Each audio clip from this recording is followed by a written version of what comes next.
جو قرآن کی تفسیر کے لیے ایسے ہی لڑے گا جس طرح میں قرآن کے لیے لڑا ہوں۔ جس پر ابو بکر رضی اللہ عنہ نے پوچھا کہ کیا وہ میں ہوں؟ آپ صلی اللہ علیہ وسلم نے کہا نہیں، بلکہ یہ شخص وہ ہوگا جو اس وقت میرا جوتا ٹھیک کر رہا ہے، اور آگے جا کر بالکل ایسا ہی ہوا۔ خیبر کی فتح اتنی بڑی تھی کہ اس فتح کے بعد آہستہ آہستہ عرب کے قبیلے مسلمانوں کے سامنے اپنا سر جھکانے لگے، اور آپ صلی اللہ علیہ وسلم عرب کے سب سے طاقتور لیڈر بننے لگے۔ اور آخر خیبر کے صرف 1 سال بعد مکہ والوں نے مسلمانوں کے ساتھ صلح حدیبیہ توڑ دی، اور اب مسلمان اتنے اسٹرانگ تھے کہ آپ صلی اللہ علیہ وسلم 10,000 کی فوج لے کر مکہ کو فتح کرنے کے لیے روانہ ہوئے۔ اس سے صرف 8 سال پہلے ایک ایسا دن بھی آیا تھا جب حضرت علی اکیلے مکہ سے ہجرت کر کے مدینہ گئے تھے، اور اب آپ صلی اللہ علیہ وسلم کے ساتھ 10,000 کی فوج لے کر حضرت علی بھی دوبارہ مکہ انٹر ہوئے، اور مکہ کو فتح کر کے حضرت علی اور باقی صحابہ نے وہاں کے کعبہ کے اندر سارے بتوں کو توڑ دی، اور اس طرح مسلمانوں نے آخر مکہ کو فتح کر لیا۔ مکہ کو فتح کرنے کے بعد حضرت علی اسلام کی اگلی جنگ حنین میں بھی آپ صلی اللہ علیہ وسلم کے ساتھ مضبوطی سے کھڑے رہے، اور یہ جنگ بھی مسلمان جیت گئے، جس کے بعد آپ صلی اللہ علیہ وسلم واپس اپنے کیپٹل مدینہ چلے گئے، اور اب مکہ کو فتح کرنے کے بعد پورا عرب مدینہ کو اپنا کیپٹل ماننے لگا، اور ہر طرف سے لوگ آ کر آپ صلی اللہ علیہ وسلم کے ہاتھ پر بیعت کرنے لگے۔ اب جب آپ صلی اللہ علیہ وسلم نے پورے عرب کو یونائٹ کر دیا تھا، یہ دیکھ کر اس وقت کی سپر پاور آہستہ آہستہ مدینہ کی طاقت سے ڈرنے لگی۔ The Great Roman Empire۔ اسی لیے مسلمانوں کی طاقت اور بھی زیادہ بڑھنے سے روکنے کے لیے اب رومن امپائر مسلمانوں پر حملے کی تیاری کرنے لگے۔ جب رسول اللہ صلی اللہ علیہ وسلم کو اس کی خبر ملی، آپ صلی اللہ علیہ وسلم نے بھی رومن امپائر سے جنگ کے لیے 30,000 مسلمانوں کی فوج جمع کی، جس کے بعد مسلمان تبوک کی طرف روانہ ہوئے۔ اس جنگ میں آپ صلی اللہ علیہ وسلم نے ایک اعلان کیا تھا کہ جو بھی مسلمان اس فوج میں شامل نہیں ہوگا اسے منافق ڈکلیئر کر دیا جائے گا۔ جیسے ہی مسلمانوں کی فوج مدینہ سے روانہ ہوئی، پہلی بار آپ صلی اللہ علیہ وسلم نے مسلمانوں کے سب سے بڑے واریر حضرت علی کو حکم دیا کہ وہ اس جنگ میں شامل نہیں ہوں گے، بلکہ وہ مدینہ میں رہ کر مسلمانوں کے کیپٹل کی حفاظت کریں گے۔ جس کے بعد مسلمانوں کی فوج جنگ کے لیے روانہ ہوئی۔ پہلی بار ایسا ہوا تھا کہ حضرت علی آپ صلی اللہ علیہ وسلم کے ساتھ کسی جنگ میں شامل نہیں ہوئے ہوں۔ یہ دیکھ کر مدینہ کے کچھ منافق حضرت علی کے خلاف عجیب عجیب باتیں بنانے لگے، لیکن جب حضرت علی کو ان باتوں کا پتہ چلا، وہ سیدھا مدینہ سے مسلمانوں کی فوج کی طرف روانہ ہوئے، اور آپ صلی اللہ علیہ وسلم کے پاس پہنچ کر پوچھا، یا رسول اللہ، آپ کیوں مجھے مدینہ کے بچوں اور عورتوں کے ساتھ چھوڑ رہے ہیں؟ حضرت علی کو اس طرح پریشان دیکھ کر آپ صلی اللہ علیہ وسلم نے انہیں کہا، اے علی، کیا تم اس بات سے خوش نہیں ہو کہ تمہاری حیثیت میرے لیے ایسے ہی ہے جیسے موسیٰ علیہ السلام کے لیے ہارون علیہ السلام کی تھی، لیکن میرے بعد کوئی نبی نہیں ہوگا۔ اسی لیے یہ سن کر حضرت علی رضی اللہ عنہ بہت خوش ہوئے اور واپس مدینہ آ گئے۔ جس کے بعد مسلمانوں کی فوج تبوک پہنچی، لیکن وہاں سے رومنز پہلے ہی بھاگ چکے تھے، اسی لیے کوئی بھی جنگ نہیں ہوئی، اور آپ صلی اللہ علیہ وسلم مسلمانوں کے ساتھ واپس مدینہ آ گئے۔ تبوک کی جنگ کے بعد پورے عرب سے اور بھی تیزی سے لوگ اسلام کی طرف آنے لگے، لیکن عرب میں کچھ لوگ ابھی بھی ایسے تھے جو اسلام ایکسپٹ کرنے کے لیے بالکل تیار نہیں تھے۔ ایک دن عرب کے کرسچن قبیلے کے لوگ مدینہ آپ صلی اللہ علیہ وسلم سے ملنے کے لیے آئے۔ ان کرسچنز کو پتا تھا کہ وہ عرب کے لیڈر کے ساتھ ملنے جا رہے ہیں، اسی لیے انہوں نے بہت ہی مہنگے مہنگے کپڑے پہنے تھے، اور اس کے ساتھ ہاتھوں میں سونے کی رنگز بھی پہنی ہوئی تھی، اور ان کا خیال تھا کہ یہ سب دیکھ کر عرب کا بادشاہ انہیں عزت دے گا۔ لیکن جیسے یہ لوگ آپ صلی اللہ علیہ وسلم کے پاس پہنچے اور آپ صلی اللہ علیہ وسلم کو سلام کیا، آپ صلی اللہ علیہ وسلم نے ان کے سلام کا جواب نہیں دیا، بلکہ اس کے بعد ان کی کسی بھی بات کا جواب نہیں دیا۔ یہ دیکھ کر یہ لوگ حیران ہو گئے اور وہاں سے باہر نکل آئے اور صحابہ سے پوچھنے لگے کہ ہمیں کیا کرنا چاہیے۔ آخر حضرت علی نے آ کر انہیں بتایا کہ یہ جو تم نے مہنگے مہنگے کپڑے پہنے ہیں اور سونے کی انگوٹیاں پہنی ہیں، یہ سب اتار دو اور بالکل عام لوگوں کی طرح کپڑے پہن کر آپ صلی اللہ علیہ وسلم کے پاس جاؤ۔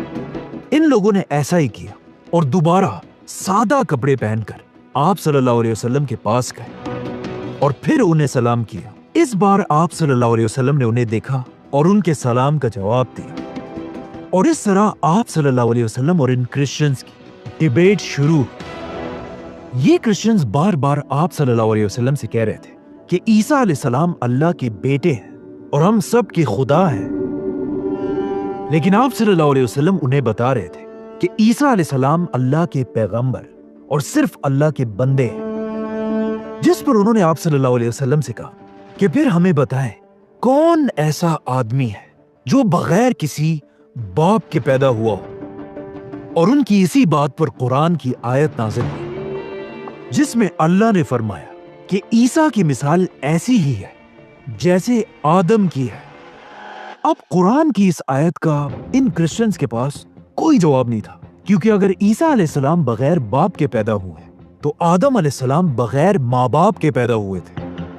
لیکن پھر بھی یہ کرسچنز اپنی بات پر کھڑے رہے، جس پر آخر آپ صلی اللہ علیہ وسلم نے ان کرسچنز کو مباہلہ کا چیلنج دیا کہ تم اپنے فیملی کو لے کر آؤ اور میں بھی اپنی فیملی اہل بیت کو لے کر آؤں گا، اور پھر ہم مل کر اللہ سے دعا کریں گے کہ جو بھی ہم میں غلط ہے اس پر اللہ کی لعنت ہو۔ اور سب کو اچھی طرح پتا تھا کہ آپ صلی اللہ علیہ وسلم کے اہل بیت کون ہے، کیونکہ اس سے پہلے ایک دن آپ صلی اللہ علیہ وسلم گھر گئے اور ایک چادر کے نیچے حضرت فاطمہ، حسن، حسین اور علی رضی اللہ عنہ کو بٹھایا اور اللہ سے کہا کہ یہی لوگ میرے اہل بیت ہیں۔ جب آپ صلی اللہ علیہ وسلم حضرت فاطمہ، حسن، حسین اور علی رضی اللہ عنہ کے ساتھ مباہلہ کے چیلنج کے لیے پہنچے، وہاں سارے کرسچنز نے آپ صلی اللہ علیہ وسلم سے کہا کہ آپ ہمارے بارے میں جو بھی فیصلہ کرنا چاہیں کر لیں، لیکن یہ مباہلہ کا چیلنج ہم آپ کے ساتھ نہیں کر سکتے۔ اور یہ کرسچنز وہاں سے چلے گئے۔ یہاں سے حضرت علی کی زندگی میں ایک بہت بڑا چینج آیا، کیونکہ اب رسول اللہ صلی اللہ علیہ وسلم حضرت علی کو ایک وارئر سے اسلام کا بہت بڑا جج بنانا چاہتے تھے۔ اصل میں جب پورا عرب اسلام کی طرف آ رہا تھا، یمن کا ایک بہت بڑا قبیلہ اب بھی مسلمان ہونے کے لیے تیار نہیں تھا۔ اسی لیے آپ صلی اللہ علیہ وسلم نے اپنے ایک جنرل خالد بن ولید رضی اللہ عنہ کو یمن کی طرف بھیجا تاکہ وہ ان لوگوں کو اسلام کی دعوت دے۔ لیکن آپ صلی اللہ علیہ وسلم کافی عرصے تک انتظار کرتے رہے، لیکن یمن کے مسلمان ہونے کی کوئی خبر نہیں آئی۔ تو آخر آپ صلی اللہ علیہ وسلم نے خالد بن ولید کو واپس مدینہ بلایا، اور پھر آپ صلی اللہ علیہ وسلم نے حکم دیا کہ علی کو میرے پاس لایا جائے۔ حضرت علی نے آ کر آپ صلی اللہ علیہ وسلم سے پوچھا کہ یا رسول اللہ، آپ مجھے بہت دور ایک دوسرے ملک بھیج رہے ہیں، اور میری عمر تو ابھی بہت کم ہے، اور وہاں مجھ سے بڑی عمر کے لوگ میری بات کیوں مانیں گے، اور میں ان کے درمیان صحیح فیصلہ کیسے کروں گا؟ کیونکہ اس وقت حضرت علی کی ایج صرف 30-32 سال تھی، جس پر آپ صلی اللہ علیہ وسلم نے حضرت علی کے سینے پر اپنا ہاتھ پھیرا اور حضرت علی کو دعا دی، اے اللہ، علی کی زبان کو سچ کے ساتھ رکھ اور اس کے دل کو ہدایت دے۔ اور پھر حضرت علی سے کہا، اے علی، جب بھی تم دو گروپس کے درمیان فیصلہ کرنا، پہلے دونوں گروپس کی ہر بات غور سے سننا اور تبھی فیصلہ کرنا۔ آپ صلی اللہ علیہ وسلم نے حضرت علی کو اپنے ہاتھوں سے ان کے سر پر ایک امامہ پہنایا اور ان کے ہاتھ میں کالا جھنڈا دیا، اور اس طرح حضرت علی یمن کی طرف روانہ ہوئے۔ ایک جنرل کی طرح نہیں، بلکہ یمن کے گورنر اور جج کی طرح۔ جیسے ہی حضرت علی یمن پہنچے، انہوں نے وہاں سارے لوگوں کو جمع کیا، ان کے سامنے آپ صلی اللہ علیہ وسلم کا لیٹر پڑھ کر سنایا اور پھر ایک زبردست سپیچ کی، اور اس طرح حضرت علی کی ہی باتوں سے انسپائر ہو کر پورے یمن نے اسلام قبول کر لیا۔ اور حضرت علی کے جانے کے کچھ ہی دن بعد آپ صلی اللہ علیہ وسلم تک خبر پہنچی کہ یمن اسلام قبول کر چکا، جس کے بعد حضرت علی یمن کے لیڈر بنے اور یمن کے سارے فیصلے حضرت علی ہی کرنے لگے۔ یہ وہی یمن تھا جہاں سے بہت سال پہلے ایک بادشاہ نے مکہ پر حملہ کیا تھا، جس کا نام تھا ابرہہ، اور اب مکہ کا ہی ایک آدمی پورے یمن کا لیڈر تھا۔ کچھ مہینے یمن میں رہنے کے بعد حضرت علی کو پتا چلا کہ آپ صلی اللہ علیہ وسلم اپنی زندگی کے پہلے حج کے لیے مدینہ سے مکہ آ رہے ہیں،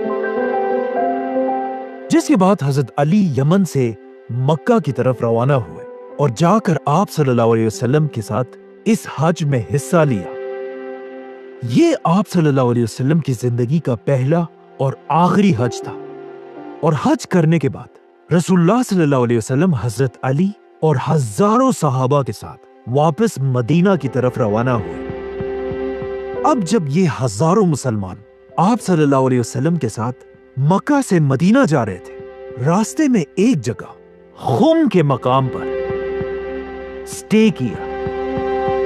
مسلمانوں نے آپ صلی اللہ علیہ وسلم کے لیے کچھ درختوں کے نیچے سپیچ کی جگہ بنائی، جہاں آپ صلی اللہ علیہ وسلم سارے مسلمانوں کے سامنے آئے۔ صحیح مسلم اور حدیث کی ان کتابوں میں آپ صلی اللہ علیہ وسلم کی یہ سپیچ کچھ اس طرح ہے۔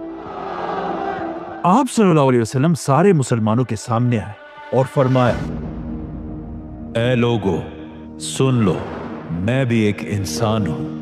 بہت جلد ایک فرشتہ اللہ کا پیغام لے کر میرے پاس آئے گا اور میں اس کا حکم مان لوں گا۔ اے لوگو، میں تمہارے پاس دو بہت بڑی چیزیں چھوڑ کر جا رہا ہوں۔ ایک اللہ کی کتاب قرآن، اس کو ہمیشہ مضبوطی سے پکڑ کر رکھنا، اور دوسرا میرے اہل بیت۔ میں تمہیں اپنے اہل بیت کے بارے میں اللہ سے ڈراتا ہوں۔ لیکن آگے جا کر آپ صلی اللہ علیہ وسلم کے اہل بیت میں حضرت علی رضی اللہ عنہ کو نماز پڑھتے ہوئے کوفہ کی گرینڈ مسجد میں شہید کر دیا گیا، جس کے بعد آپ صلی اللہ علیہ وسلم نے دوبارہ فرمایا، میں تمہیں اپنے اہل بیت کے بارے میں اللہ سے ڈراتا ہوں۔ لیکن آگے جا کر آپ صلی اللہ علیہ وسلم کے اہل بیت میں حضرت حسن رضی اللہ عنہ کو زہر دے کر شہید کر دیا گیا، جس کے بعد آپ صلی اللہ علیہ وسلم نے تیسری بار کہا، میں تمہیں اپنے اہل بیت کے معاملے میں اللہ سے ڈراتا ہوں۔ لیکن آپ صلی اللہ علیہ وسلم کے اہل بیت میں حضرت حسین رضی اللہ عنہ کو بھی کربلا کے میدان میں بے رحمی سے شہید کر دیا گیا۔ اسی طرح یہ بات 3 بار کہنے کے بعد آپ صلی اللہ علیہ وسلم نے صحابہ سے پوچھا، کیا تم لوگوں کو نہیں پتا کہ میرا مسلمانوں پر ان کی جانوں سے بھی زیادہ حق ہے؟ جس پر صحابہ نے جواب دیا کہ بالکل، ہم مانتے ہیں۔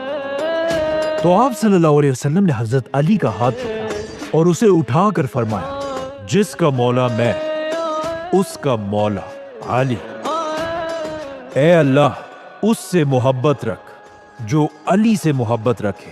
اور اس سے دشمنی کر جو علی سے دشمنی کرے۔ یہ کوئی پہلی دفعہ نہیں تھا کہ آپ صلی اللہ علیہ وسلم نے مولا علی کی امپورٹنس کے بارے میں مسلمانوں کو بتایا۔ اس سے پہلے بھی ایک بار آپ صلی اللہ علیہ وسلم نے فرمایا تھا کہ اے علی، تم سے مومن ہی محبت کرے گا اور تم سے منافق ہی بغض رکھے گا۔ ایک اور جگہ آپ صلی اللہ علیہ وسلم نے فرمایا تھا، قرآن علی کے ساتھ ہے اور علی قرآن کے ساتھ ہے۔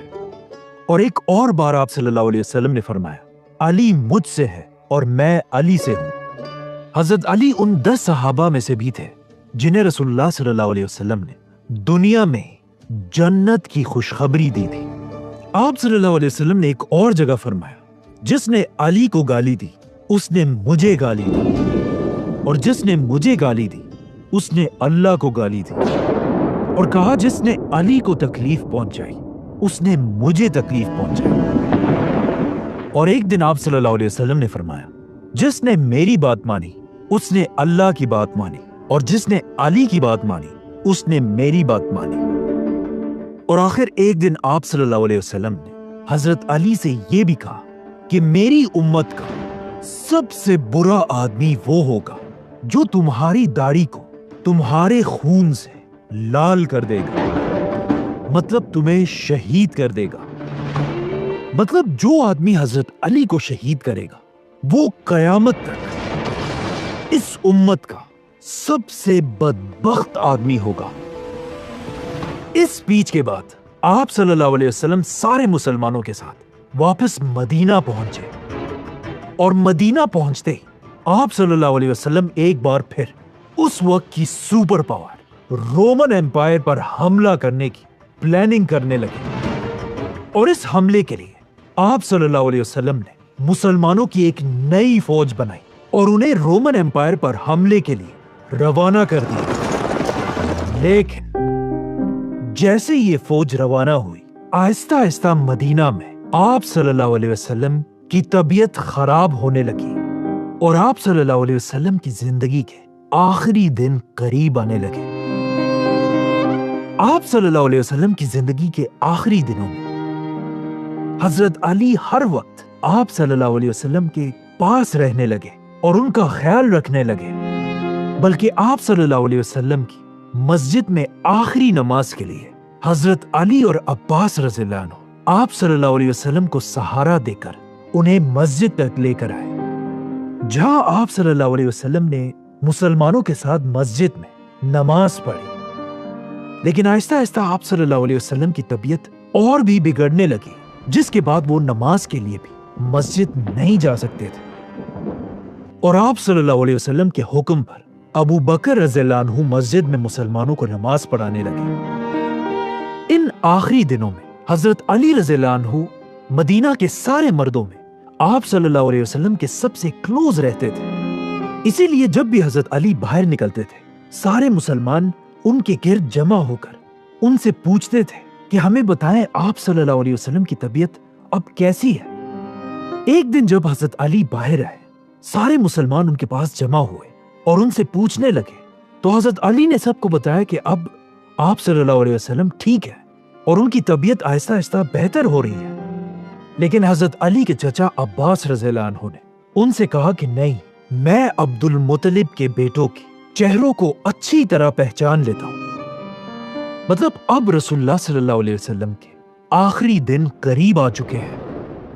اور پھر حضرت عباس نے حضرت علی سے کہا کہ چلو ہم جا کر آپ صلی اللہ علیہ وسلم سے پورے مسلمانوں کی خلافت کی ریکویسٹ کرتے ہیں۔ لیکن حضرت علی نے کہا کہ نہیں، اگر آپ صلی اللہ علیہ وسلم نے ہمیں انکار کر دیا تو پھر کبھی بھی ان کے خاندان بنو ہاشم کو خلافت نہیں مل سکے گی۔ آپ صلی اللہ علیہ وسلم کے خاندان بنو ہاشم سے آج تک مسلمانوں کے سب سے زیادہ خلیفہ رہے ہیں۔ بنو ہاشم خاندان کے لوگ آلموسٹ 650 سال تک مسلمانوں کے خلیفہ رہے ہیں، اور آگے جا کر اسی بنو ہاشم خاندان کے دور کو ہی اسلامک گولڈن ایج کہا جاتا ہے۔ بلکہ آگے جا کر بنو ہاشم کے سب سے بڑے خلیفہ خود حضرت علی رضی اللہ عنہ ہی بنے۔ آہستہ آہستہ مدینہ میں رسول اللہ صلی اللہ علیہ وسلم کی طبیعت خراب ہوتی گئی، جس کے کچھ ہی دن بعد اللہ کے آخری رسول حضرت محمد صلی اللہ علیہ وسلم اس دنیا سے چلے گئے۔ آپ صلی اللہ علیہ وسلم کی وفات کی خبر ایک آگ کی طرح پورے مدینہ میں پھیلی، اور مدینہ کے ہر گھر میں لوگ رو رہے تھے، اور ہر طرف مدینہ میں غم پھیلا ہوا تھا۔ لیکن یہ دن سب سے مشکل حضرت علی رضی اللہ عنہ اور ان کی فیملی کے لیے تھا،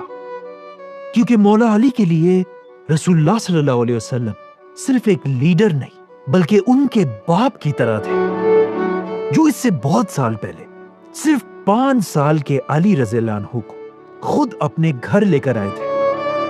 اور حضرت علی کا اپنے ہی گھر میں بالکل اپنے بیٹے کی طرح خیال رکھتے تھے۔ حضرت علی نے آپ صلی اللہ علیہ وسلم کے ہی گھر میں لکھنا اور پڑھنا سیکھا تھا، اور صرف یہی نہیں بلکہ عرب کے سب سے بڑے واریر بھی حضرت علی آپ صلی اللہ علیہ وسلم کے گھر سے ہی بنے، اور آپ صلی اللہ علیہ وسلم نے اپنی چھوٹی بیٹی حضرت فاطمہ رضی اللہ عنہا کی شادی بھی حضرت علی رضی اللہ عنہ سے کرائی تھی۔ حضرت علی کے بیٹوں حسن اور حسین سے آپ صلی اللہ علیہ وسلم سب سے زیادہ محبت کرتے تھے، اور جانے سے پہلے آپ صلی اللہ علیہ وسلم نے سارے مسلمانوں سے کہا تھا کہ میں 2 چیزیں تمہارے پاس چھوڑ کر جا رہا ہوں، اللہ کی کتاب اور اپنے اہل بیت۔ آپ صلی اللہ علیہ وسلم کی وفات کے بعد حضرت علی آپ صلی اللہ علیہ وسلم کی میت کے پاس آئے اور کہا، یا رسول اللہ، آپ سے پہلے بھی اللہ کے رسول دنیا سے جا چکے ہیں،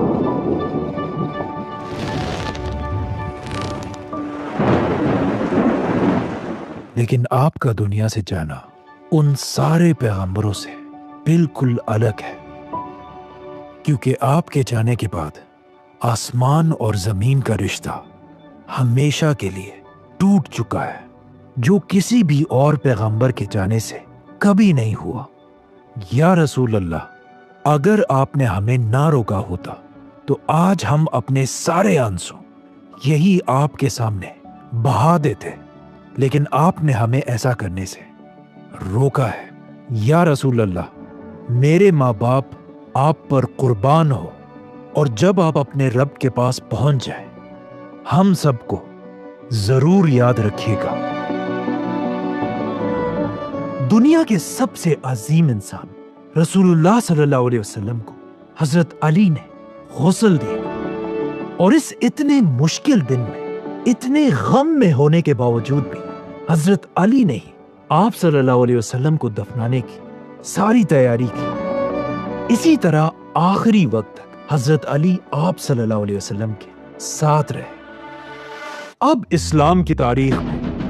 ایک نیا دور شروع ہو چکا تھا، اور آپ صلی اللہ علیہ وسلم کے جانے کے بعد مسلمانوں نے اپنا پہلا خلیفہ ابو بکر رضی اللہ عنہ کو بنایا، اور اب وقت آ چکا تھا کہ مسلمان آپ صلی اللہ علیہ وسلم کی کہی ہوئی باتوں کو پورا کریں، اور اس وقت کی سپر پاورز رومن اور پرشین ایمپائر کرش کر دیا۔ اسی لیے ابو بکر رضی اللہ عنہ نے ایک ہی ٹائم پر دونوں سپر پاورز پر حملہ کر دیا،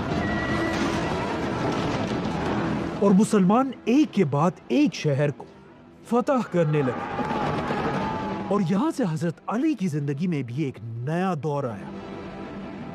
the Chief Justice of Islam۔